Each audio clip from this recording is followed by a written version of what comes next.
নাহিদ ইসলাম বলেছেন, জুলাই গণ অভ্যুত্থানের 1 বছর পার হলেও কোনো দৃশ্যমান পদক্ষেপ দেখা যাচ্ছে না।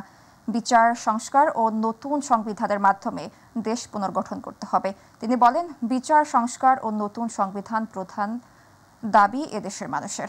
শনিবার রাত 8:30টায় দেশ গড়তে জুলাই পদযাত্রা কর্মসূচি 5 দিনে নওগাঁয় পদযাত্রায় শহরের নওজোয়ান মাঠে তিনি এ মন্তব্য করেন। এ সময় সদস্য সচিব আখতার হোসেন বলেন, 1 বছর পার হলেও এখনো পর্যন্ত জুলাই গণঅভ্যুত্থানের মামলায় চার্জশিট আসেনি। যারা দেশের গণতন্ত্রকে গণহত্যা করেছে সেই আওয়ামী লীগকে দেশে ফিরিয়ে এনে অবশ্যই বিচারের কাঠগড়ায় দাঁড় করাতে হবে। তারা বাংলাদেশের গণতন্ত্রকে হত্যা করেছে, বাংলাদেশে বারবার গণহত্যা করেছে, সেই আওয়ামী লীগকে বাংলাদেশের জমিনে অবশ্যই বিচারের কাঠগড়ায় দাঁড় করাতে হবে।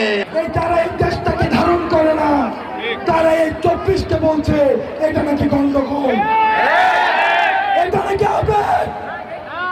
24 নাকি শুধু আবেগ। অবশ্যই 24কে সংবিধানে স্বীকৃতি দিতে হবে।